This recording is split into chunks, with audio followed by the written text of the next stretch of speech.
So we've been noticing a lot of comments on our social media about the fact that we've changed our strategy in how we're pulling dogs from the shelters. And we wanted to take a few minutes to talk with you all about what that looks like, why we're doing it, and how we're going to continue to serve our community. So we try to do whatever we can to help the dogs that are most in need. And sometimes that's going to be our large breed pitties, shepherds, huskies that are most at risk of euthanasia. Towards the end of last year, you might have noticed that we started pulling more juveniles, so dogs between the age of 6 months and 12 months. Those all of a sudden became what was pouring into the shelter and what were at risk.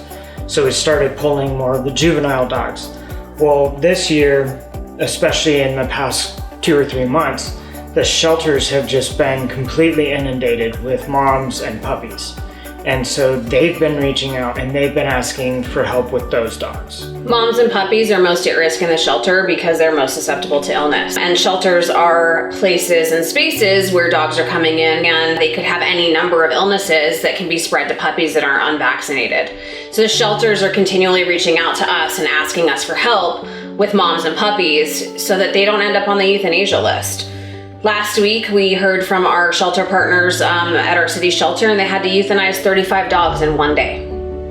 We want to make sure that we're honoring what Marley's Mutts has always been a part of in helping communities that need it the most, but the ones that need it the most right now are the moms and puppies. They're too young for us to put on a transport. So dogs that are 9 months or older are the dogs that we can put on transport, but the moms and puppies can't be put on transport safely unless it's a private transport and it's just them. And you will see, we have been pulling still some of our juvenile dogs. We are still pulling some of the senior dogs.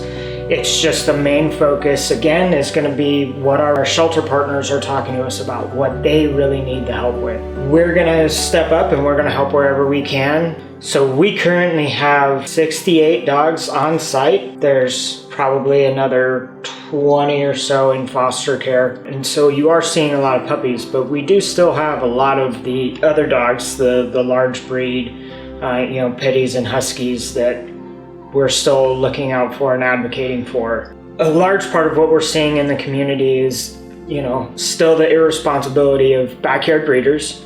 And then just unfortunately families who may not have the resources to get their pet spayed or neutered. And for those people, it really falls on our city and county officials. We need their support in getting more resources available to our community members. There should be more spay and neuter incentives. There should be actual free spay and neuter. If we want to get ahead of this problem, that has to be a priority. Right now, the shelters typically have on average about a 60% live release rate. That means 40% of the dogs coming into a shelter are dying. I don't see how anybody can feel that that's acceptable. Backyard breeders need to be held accountable. There need to be stronger regulations and more enforcement. As far as the quote-unquote reputable breeders, right now, there is no such thing in Kern County. With the pet crisis the way that it is, if you are breeding dogs, you are doing so irresponsibly. I don't care if you're following the rules that are in place. If you are bringing more pets into this community, you are doing so irresponsibly. We need everybody to band together and try to get this problem fixed. This is not something that's going to be fixed by the shelters. It's not something that's going to be fixed by the rescues. We need the entire community, from our city council and our county officials, all the way down to the person who has a pet that they just can't afford to get fixed. Everybody across the entire spectrum has to be on the same page and want to fix this problem. There's dogs dying in orchards that are being dumped. There's dogs getting hit on roadways and dying. There's dogs that are living on the streets and dying in the heat. We all need to do our part to step up and advocate for those pets, because at one time they were loved and they deserve to be loved again, and they deserve to have somebody advocate for them. So one of the questions that we get asked a lot is, what do I do to help?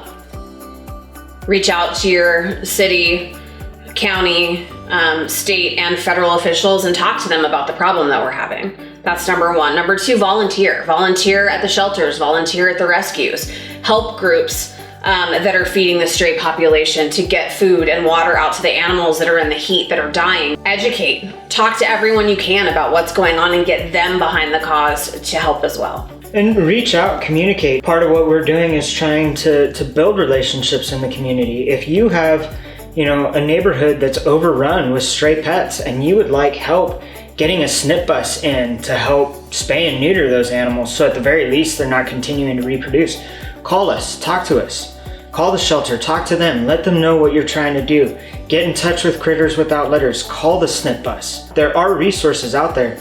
We just need somebody to communicate with us and point us in the right direction. Let us know where you're seeing the need in your community. Advocate for your neighborhood, advocate for those pets. And it's just a matter of finding those resources and utilizing them. That's what they're there for. As always, we couldn't do what we do without your support. So I know we've been asking for a lot recently, but we do also want to show our gratitude and appreciation for everybody who does support us. You make what we do possible every day.